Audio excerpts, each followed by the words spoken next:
Nations report.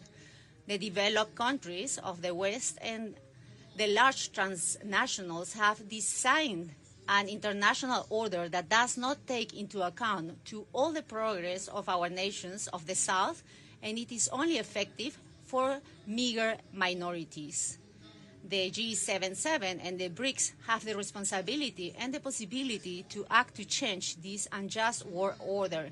It is not an option, it is the only alternative. Today, no one can question the growing authority of BRICS. That's why we do not hesitate to welcome its eventual enlargement, which will contribute to strengthen its relevance and representativeness. It has been a historical demand of the G77, as it is also of BRICS, to undertake a real transformation of the deeply unjust, anachronistic, and dysfunctional international finance architecture. We firmly believe that the new development bank created by BRICS can and must become an alternative to the current financial institutions, which for almost a century have applied draconian recipes to profit from the reserves of the South and reproduce their schemes of subjugation and domination. We especially welcome the appointment of our dear Dilma Rousseff and head of his entity, and the praiseworthy initiative of BRICS to create a broad-based foreign currency reserve mechanism to guarantee certainty and stability to the South. The extension of these mechanisms to other countries will certainly help to alleviate the imbalances of the current monetary system. The establishment of mutual credit lines in local currencies by the Bank of BRICS countries and the possibility of creating a single currency for their operations were also initiatives that could be applied in relation with other developing countries to reduce the abusive monopoly of the U.S. currency, which reinforces and guarantees equal harmful to the rest of the world. The BRICS countries are world leaders in agricultural production, concentrating about 1/3 of the food produced globally. Their joint action with the rest of the developing countries will be a substantial contribution to the elimination of the hunger, which today affects more than 700 million people in the world. On climate change, we emphasize the strategic value of effective coordination between the BRICS and G77 to safeguard the principle of common but differentiated responsibilities in the implementation of the Framework Convention and the Paris Agreement. At COP28, which will take place this year in Dubai, for the first time, a G77 Leaders Summit will be held, convened by Cuba to strengthen strategic coordination. Scientific and technical development is today monopolized by a club of countries that monopolize most of the patents, technologies, research centers, and promote the drain of talent from our countries. The G77 and BRICS must and can do more to change that situation, and in that spirit, Cuba has convened a summit of heads of state and government of the Group of 77 and China on science, technology, and innovation as a premise for development, to be held on September 15th in Havana. We welcome you there. To move forward to a more just and sustainable future, the time for collective action is not tomorrow, it is now.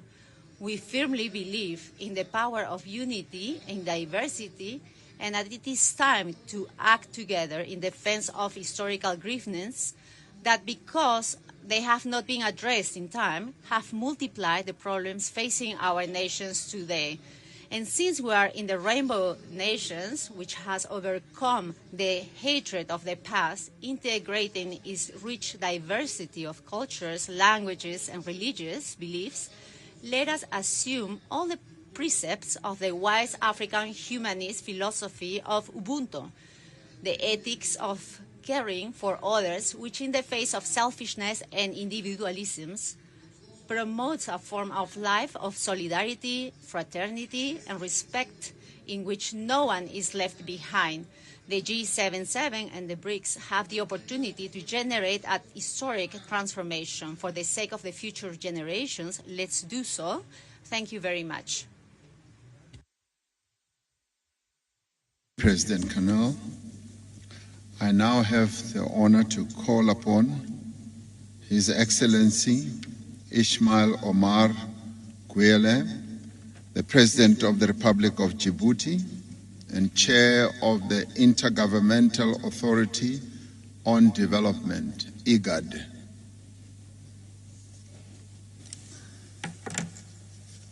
Thank you, Chair. Bismillah ar-Rahman ar-Rahim. His Excellency Cyril Ramaphosa, President of the Republic of South Africa, Excellencies, heads of states and governments, distinguished guests, leaders and guests.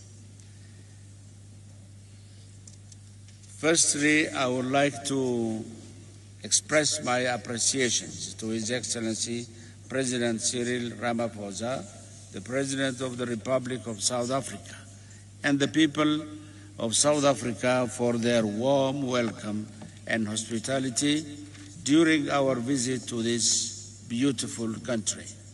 On behalf of all members of IGAD, as well as myself, I would like to extend my gratitude to you, Mr. Chairman, for inviting me to attend this 15th BRICS Summit held in Africa under African chairmanship with a focus on our continent. The partnerships between BRICS and Africa goes beyond convenience. It is a strategic imperative. Together, we have the power to reshape the landscape, promote inclusive growth, and eradicate poverty. By joining forces, we can create a world where no nation is left behind, where prosperity is shared equally, and where sustainable development becomes reality.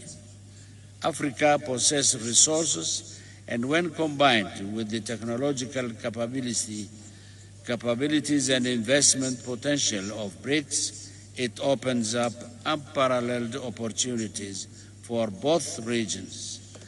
By allocating resources to infrastructure, energy, agriculture, and manufacturing sectors, we can generate employment opportunities, enhance productivity, and uplift millions from poverty. This is a moment to seize in order to establish connections, promote trade activities, and enable technology transfer that will ensure Africa's emergence as a global economic powerhouse. Djibouti stands as a committed partner and ally to BRICS nations. We are also supporters of the African Union-led efforts toward economic integration through the implementation of the African Comprehensive Free Trade Agreement. It is a step that places Africa in its rightful position within the global order. We appreciate your efforts to advance and strengthen the partnership between BRICS and the continent.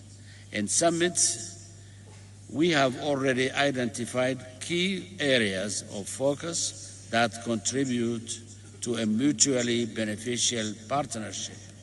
Your leadership in enhancing the relationship between BRICS and Africa serves as a motivation for us to make substantial contributions towards our shared goals and interests.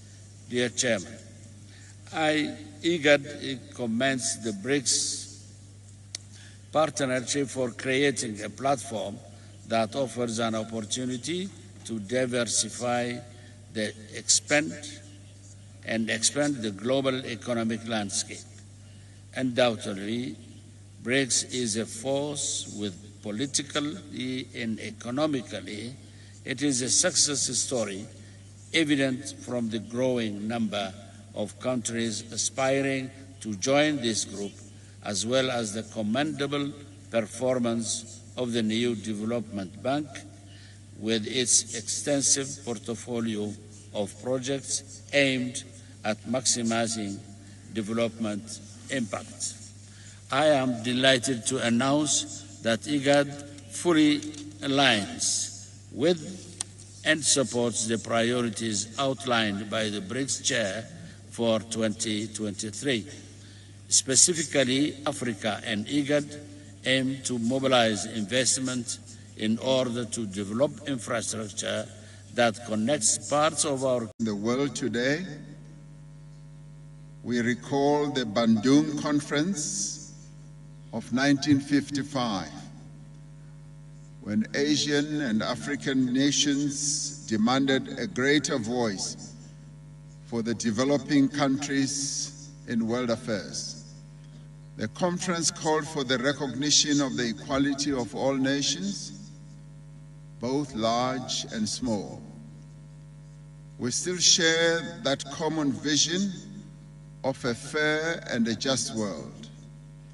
We still seek to overcome polarity and division. We want a world without barriers between North, South, East, and West. We still seek a world in which we work together, underpinned by mutual respect. Through the 15th BRICS Summit and this dialogue, we should strive to advance the Bandung spirit of unity, friendship, and cooperation.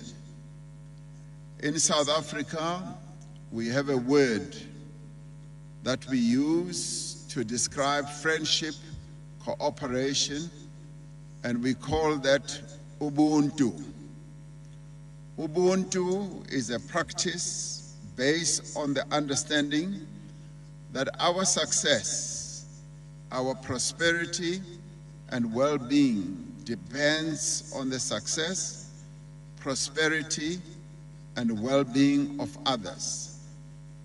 That is why we also use another South African term about our identities, whilst respecting the identities of others. We often say, I am because you are. And that is a recognition, and that is the respect that we want to accord to one another. We see the BRICS partnership as a catalyst for global growth and development and response to the needs of all nations. It is the right of Africa and the entire global South to fully reap the benefits of global trade and investment. Without trade and investment, our economies cannot thrive and our people's material conditions cannot improve.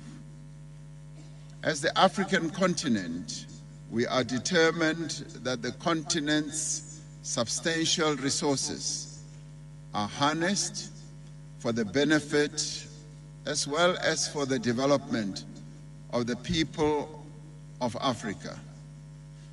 The African Continental Free Trade Area, once fully operational, will unlock the benefits of the continental market and generate substantial opportunities for African countries, but also for other countries. To make use of these opportunities, Africa is looking to BRICS partnership to unlock infrastructure and development financing.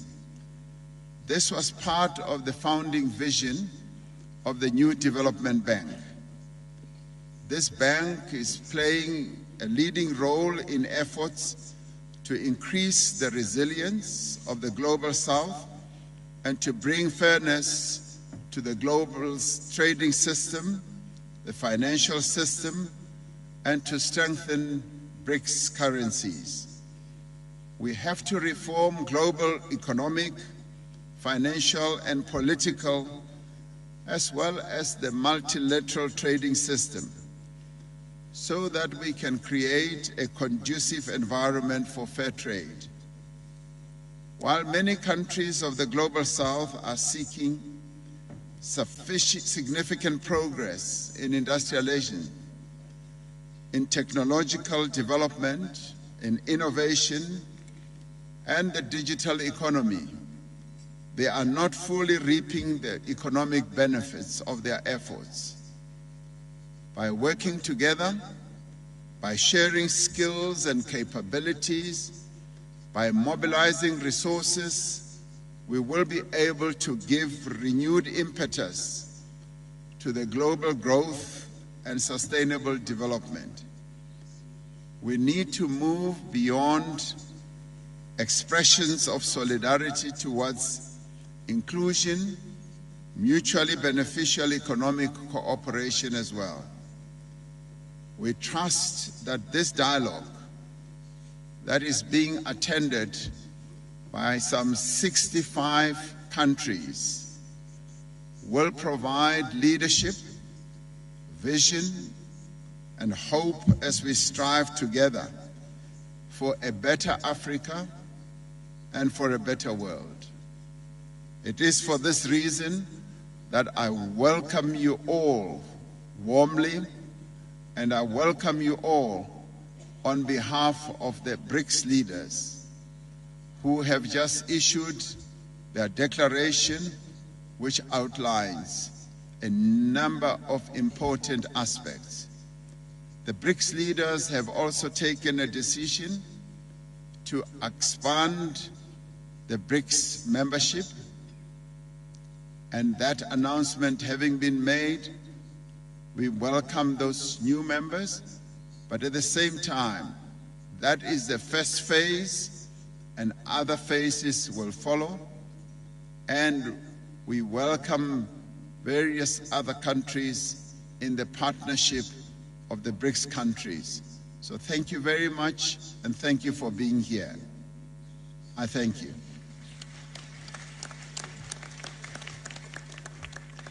Having done that, I now would like to invite President Lula da Silva, the President of the Republic of Brazil, to take the floor.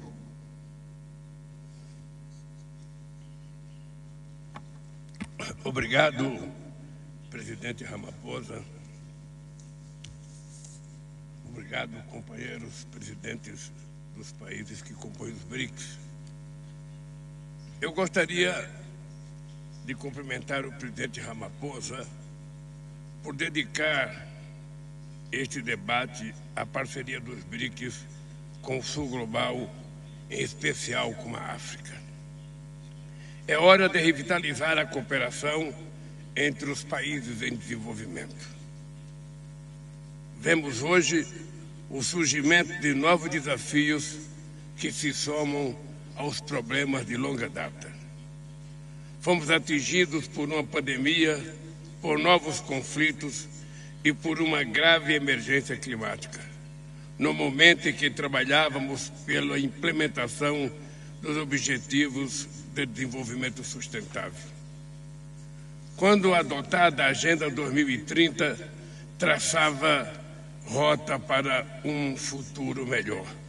Hoje, metade das metas está atrasada e houve estagnação ou retrocesso em quase um terço das metas.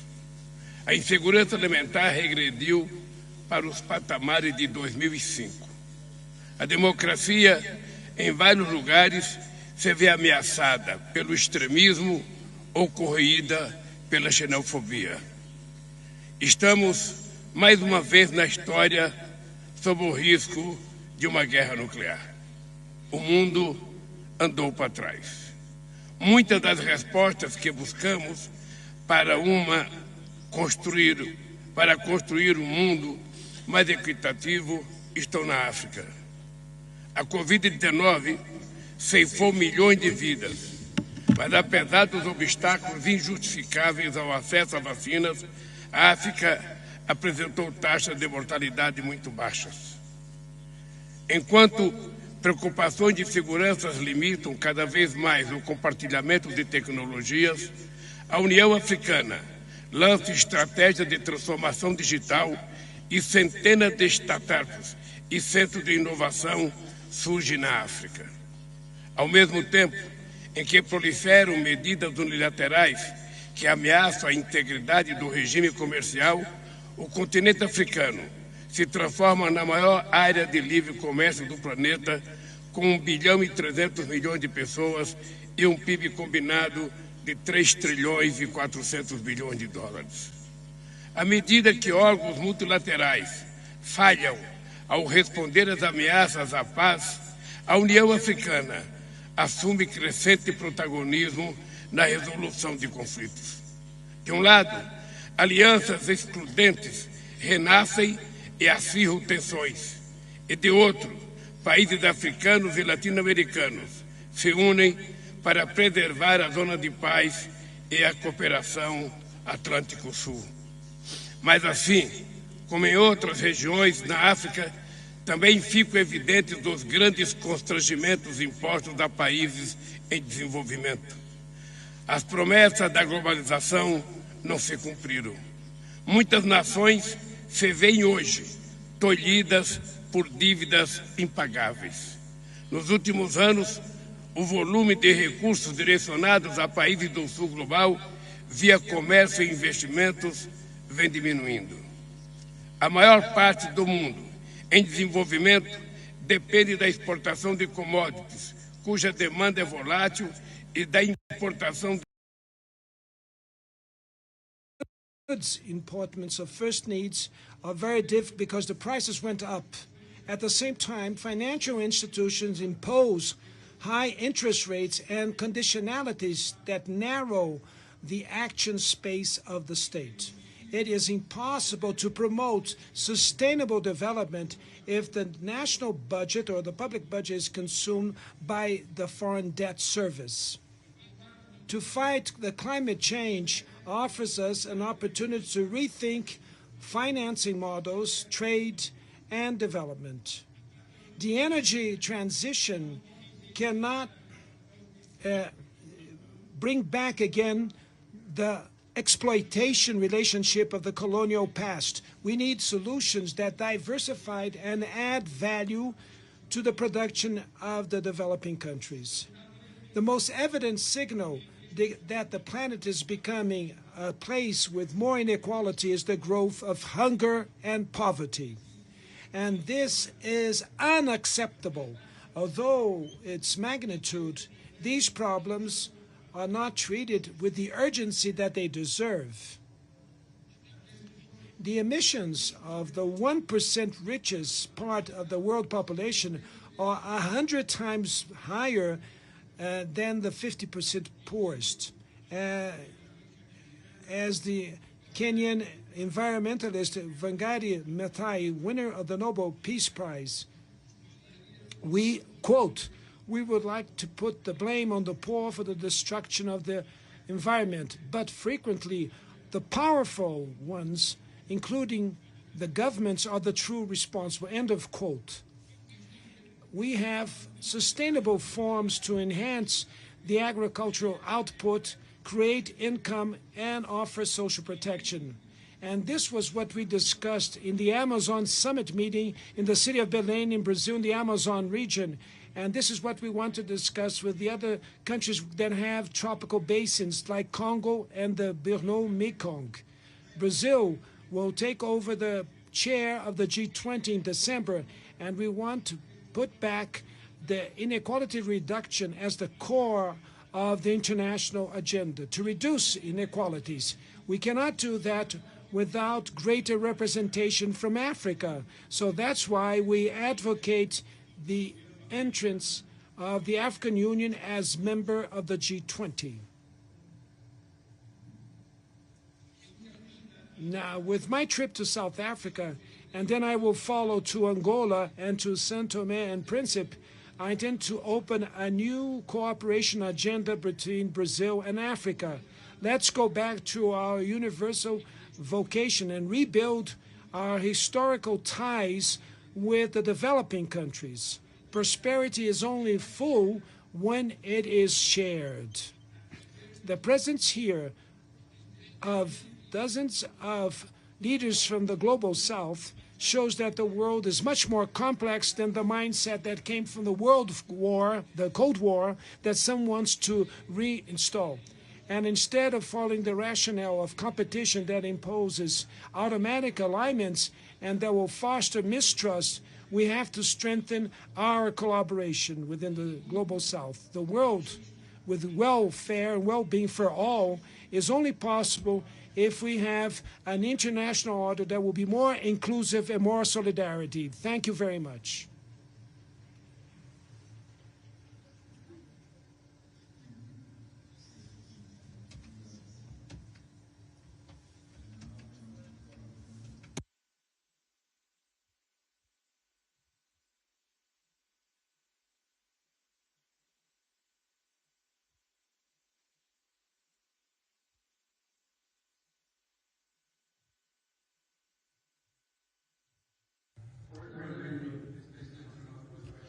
Your Excellencies, heads of state and government, colleagues, dear friends, ladies and gentlemen.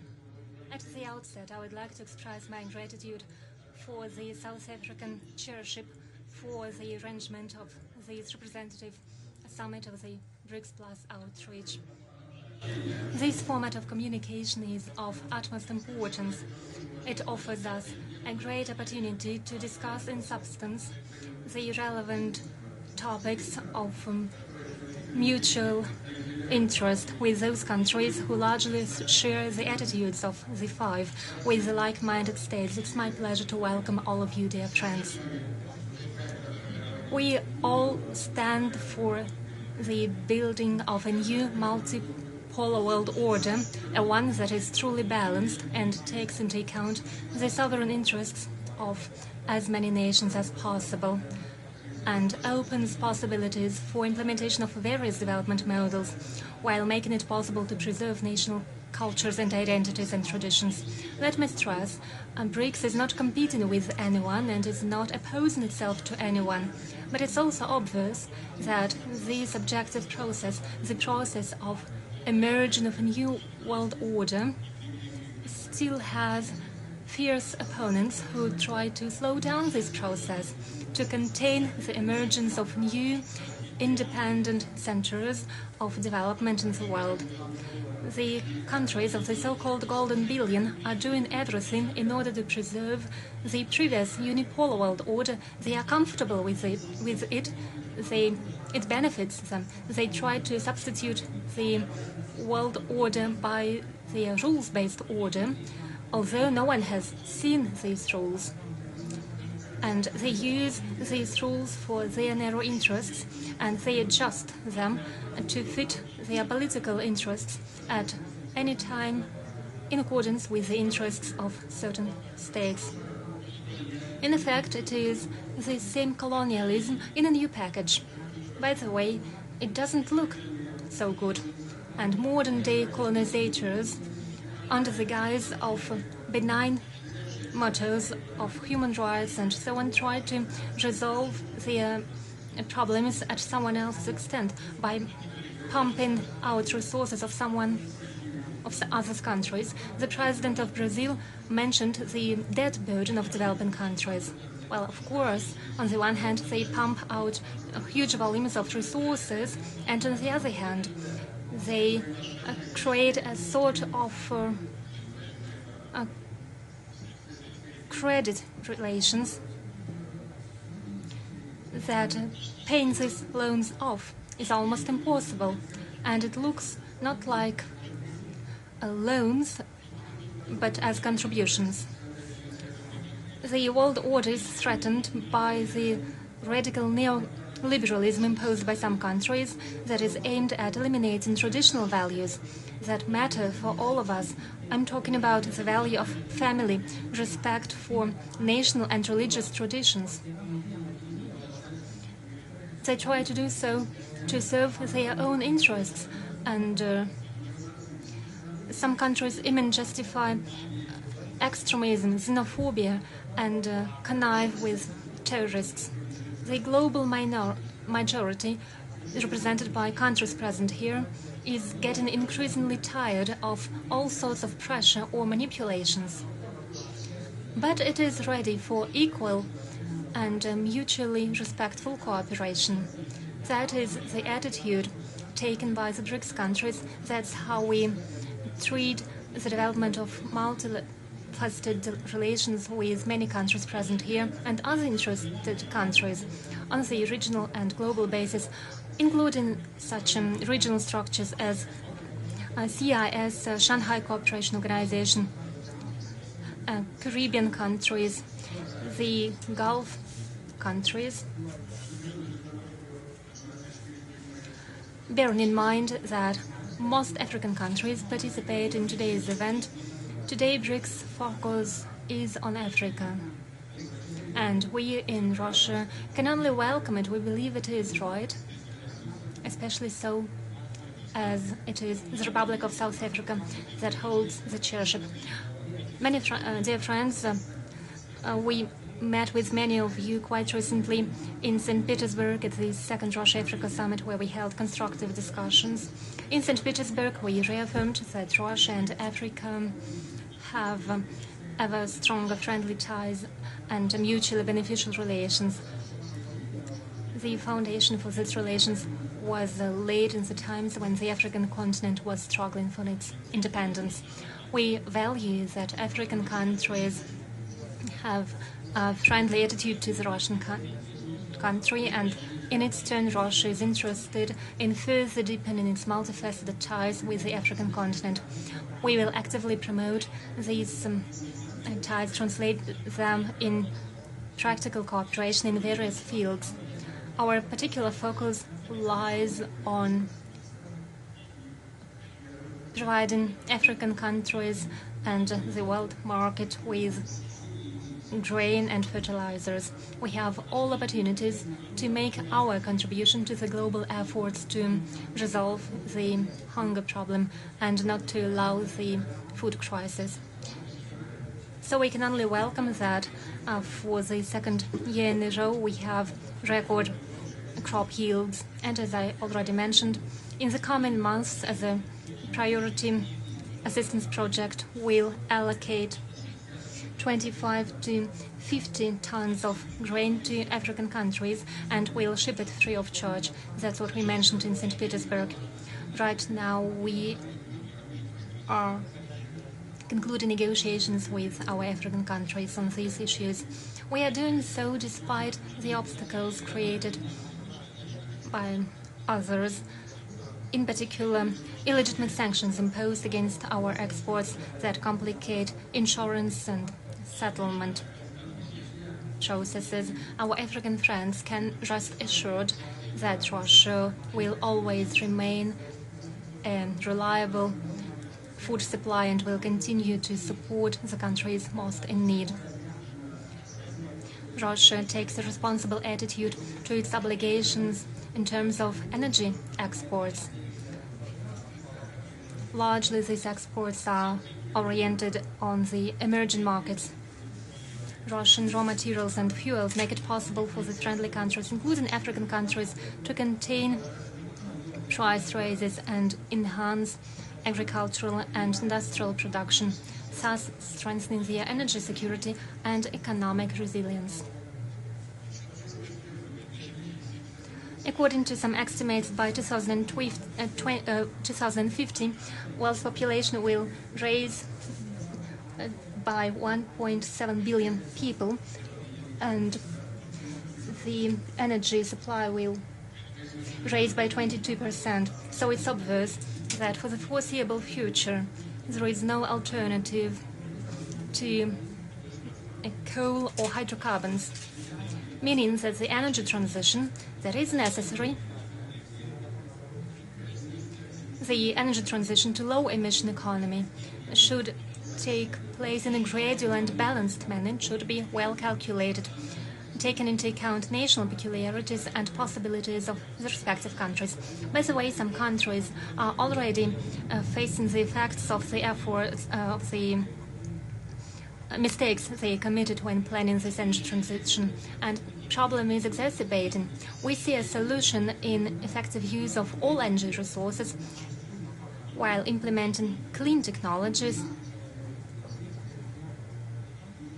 And obviously, together with our BRICS partners, we stand for strengthening the equal and technological cooperation in such fields as the use of renewable energy sources and in other important areas, including development of new types of atomic reactors, promotion of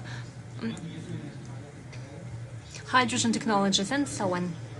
By the way, in these fields, Africa is our priority partner. Currently, in different fields, we are working on about 30 projects with participation of Russia.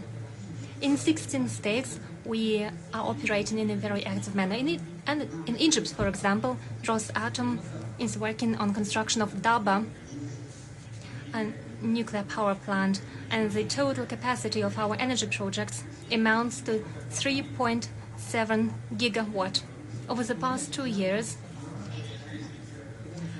there has been an increase by 2.6% of the exports of Russian raw materials, petrol products, and liquefied natural gas.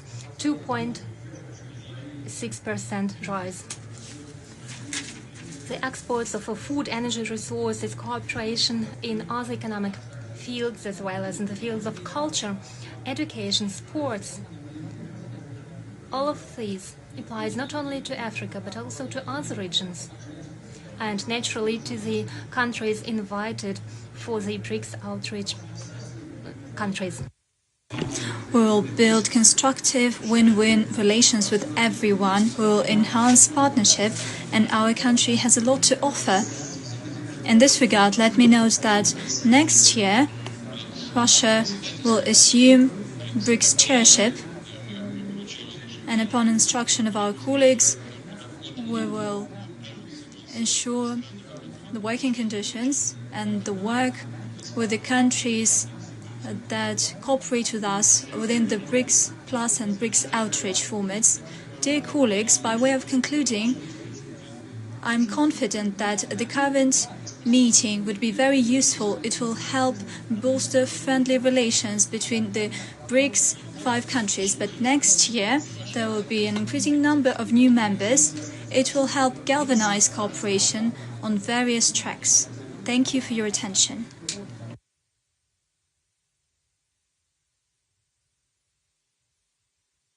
Very much, President Putin. I now want to call upon Honorable Prime Minister of India, Mr. Narendra Modi, to take the floor.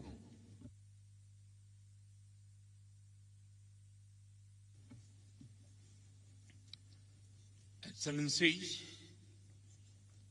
Africa की भूमि पर आप सभी मित्रों के बीच उपस्थित होकर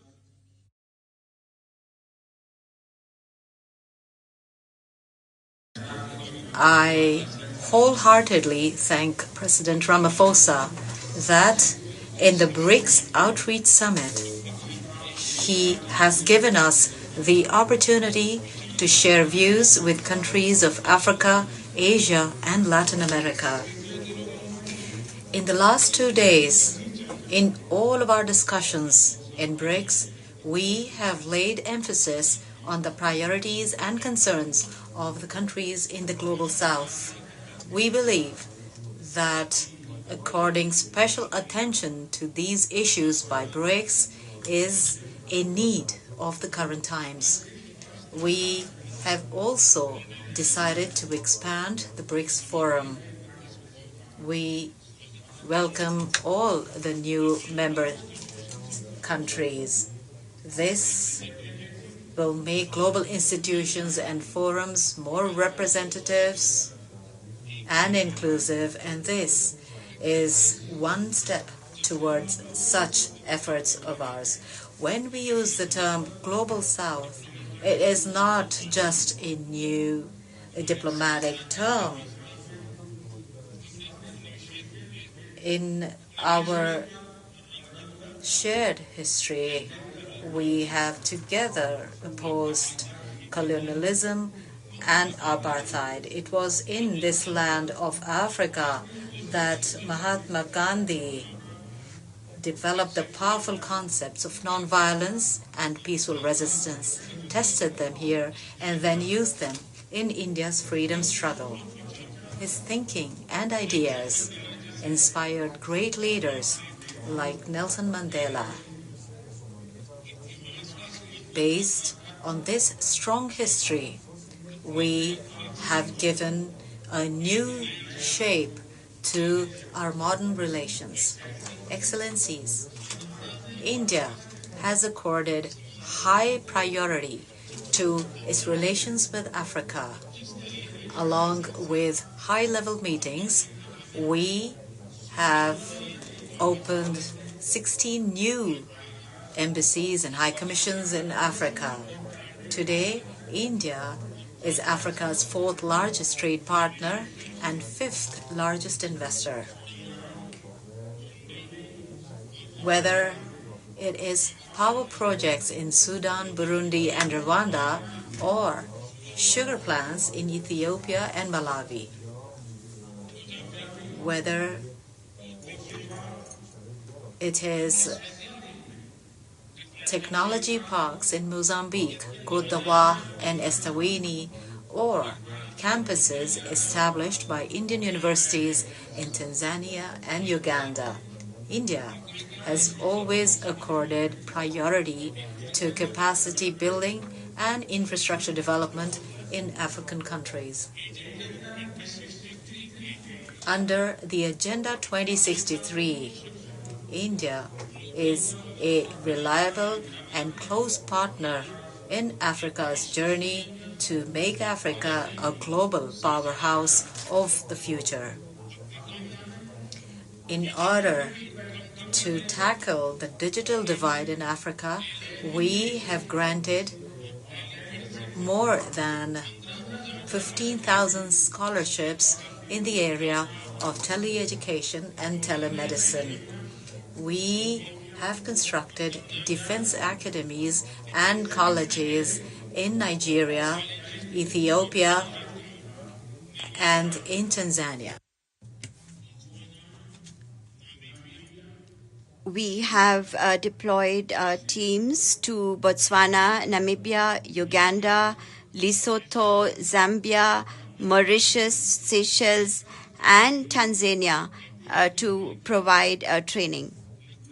Approximately 4,400 Indian peacekeepers, that include women as well, are contributing to restoring peace and stability in Africa. In the fight against terrorism and piracy as well, we are also working together with African countries. During the difficult times caused by the COVID pandemic, we supplied food products and vaccines to several countries. We are now also working together with African countries on joint manufacturing of COVID and other vaccines. Whether it is cyclones in Mozambique and Malawi or floods in Madagascar, India has always stood shoulder to shoulder with Africa as a first responder. Excellencies, from Latin America to Central Asia, from West Asia to Southeast Asia, from the Indo-Pacific to the Indo-Atlantic, India sees all countries as one family. Vasudhaiva Kutumbakam, which means the whole world is a family, has been for thousands of years the basis of our lifestyle. This is also the theme of our G20 presidency.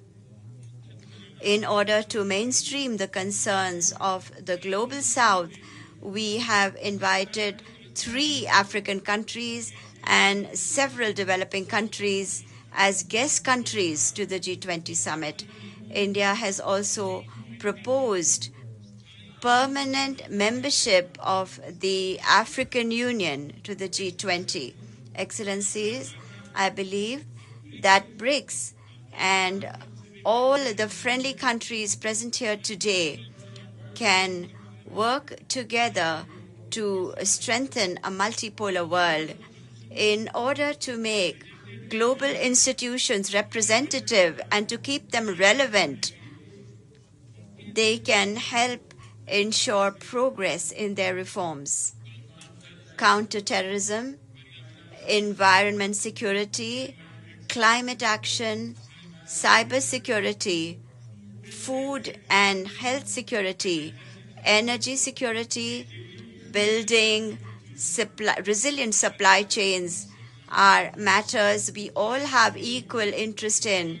They represent unlimited opportunities for cooperation. I invite all of you to participate in our international initiatives such as the International Solar Alliance, One Sun, One World, One Grid, the Coalition for Disaster Resilient Infrastructure, One Earth, One Health, the Big Cat Alliance, and the Global Center for Traditional Medicine. I invite all of you to join India's digital public infrastructure stack to benefit from it for your development. Yesterday, we will be very pleased to share with you our experience and capabilities in this area. I am sure that our shared efforts will give us new confidence to address all challenges together. I once again express my gratitude to all of you and in particular to President Ramaphosa for this opportunity. Thank you.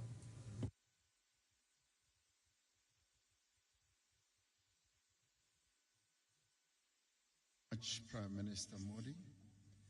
It now gives me pleasure to ask President Xi Jinping, President of the People's Republic of China, to take the floor.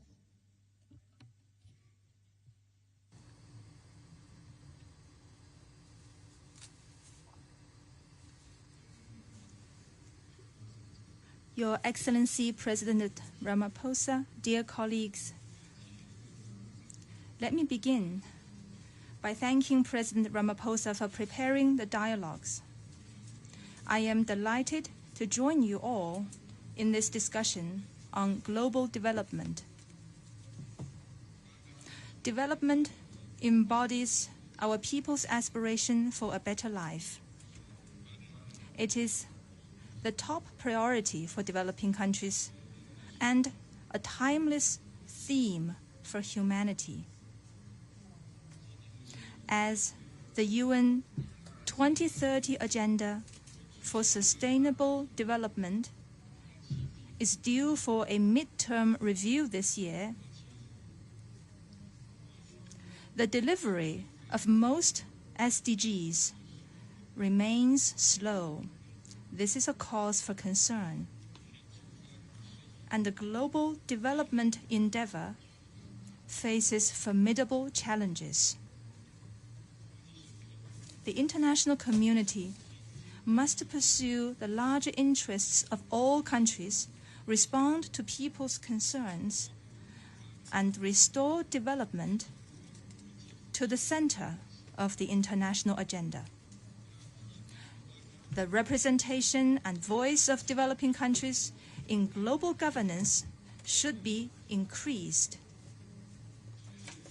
and developing countries be supported in realizing better development. It is also important to uphold true multilateralism, forge a global development partnership, and create a secure and stable international environment for shared development. Colleagues, over the years, China has stood in solidarity with fellow developing countries through thick and thin. China has been and will always remain a member of developing countries. I proposed the Global Development Initiative precisely for the purpose of calling on the world to stay focused on development and lending impetus to the implementation of the 2030 Agenda. Last year, China held the first high-level dialogue on global development, where a host of measures for development cooperation were unveiled. Encouraging progress has been made since then. We have put development first and allocated more resources. China has set up a global development and South-South cooperation fund with a total funding of $4 billion. And Chinese financial institutions will soon set up a special fund of $10 billion dedicated to the implementation of the GDI. We have taken results-oriented actions and deepened practical cooperation from Asia to Africa, from Pacific Island countries to the Caribbean. Over 200 cooperation projects have come to fruition, and cooperation mechanisms are growing in areas such as poverty reduction, education, and health. We have unleashed the power of innovation and built up momentum for development. Under the GDI, we have prioritized green development, new type industrialization, the digital economy, and some other key areas, and pursued a partnership on new industrial revolution to boost high-quality development. We have tided over difficulties together and made development more resilient. Food and energy security bear on the economy of a country and the well-being of its people. We have launched a China FAO South-South Cooperation Trust Fund, implemented the Food Production Enhancement Action, and provided food assistance to and shared agro-tech with many countries. We have also initiated a global clean energy cooperation partnership with a view to achieving energy security. China is a friend that Africa can count on. Over the past decade, China has provided a large amount of development assistance to Africa and helped build more than 6,000 kilometers of railway, over 6,000 kilometers of highway, and 80+ large power facilities on the continent. Going forward, China will carry out more cooperation with African countries to support Africa in enhancing its own capacity for development. Specific measures will be taken, such as providing satellite mapping data products, implementing a smart customs cooperation partnership, and launching with UNESCO a GDI for Africa's Future action plan to support sustainable development in Africa. Colleagues, A Chinese adage reads, "Victory is ensured when people pool their strength. Success is secured when people put their heads together." Let us stay committed and united to build a community of shared development and make sure that in the process of global modernization, no country is left behind. Thank you.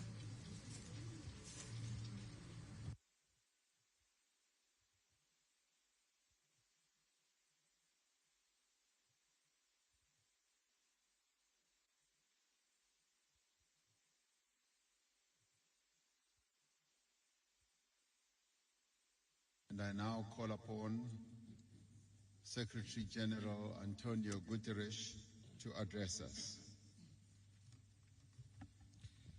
Distinguished heads of state and government, excellencies, ladies and gentlemen. Let me begin by thanking President Cyril Ramaphosa.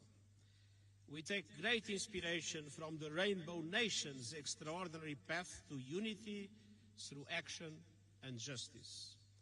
That is what our world needs: unity for action and unity for justice. We are confronting existential challenges. The climate crisis is spiraling out of control. A global cost of living crisis is raging. Poverty, hunger, and inequalities are growing against the objectives of the Agenda 2030 for Sustainable Development.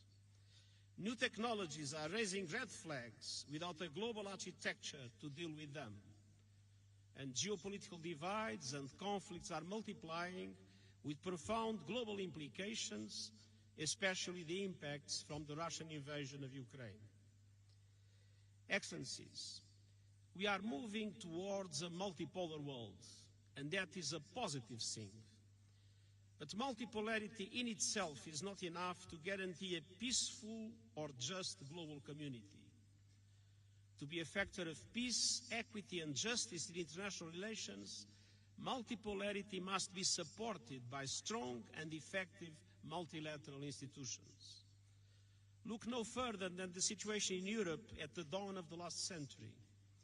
Europe was multipolar, but it lacked strong multilateral mechanisms, and the result was World War I. As the global community moves towards multipolarity, we desperately need, and I have been vigorously advocating for, a strengthened and reformed multilateral architecture based on the UN Charter and international law. Today's global governance structures reflect yesterday's world. They were largely created in the aftermath of World War II, when many African countries were still ruled by colonial powers and were not even at the table. And this is particularly true of the Security Council of the United Nations and the Bretton Woods institutions. For multilateral institutions to remain truly universal, they must reform to reflect today's power and economic realities, and not the power and economic realities of the post-Second World War. In the absence of such reform, fragmentation is inevitable. And we cannot afford a world with a divided global economy and financial system, with diverging strategies on technology, including artificial intelligence, and with conflicting security frameworks. The IMF estimates that such a fracture could cost 7% of global GDP, a cost that would be disproportionately borne by low-income countries, mainly in Africa. And so I've come to Johannesburg with a simple message. In a fracturing world with overwhelming crises, there is simply no alternative to cooperation. We must urgently restore trust and reinvigorate multilateralism for the 21st century. And this requires the courage to compromise in the reforms that are necessary for the common good. And it requires full respect for the UN Charter, international law, universal values, and all human rights, social, cultural, economic, civil, and political. And it requires much greater solidarity. Of course, none of this is easy, but it is essential. And it is essential especially for Africa. The African continent, a historic victim of slavery and colonialism, continues to confront grave injustices. On average, African countries pay 4 times more for borrowing than the United States and 8 times more than the wealthiest European countries. And African countries accounts for just 4% of global greenhouse gas emissions, but it is an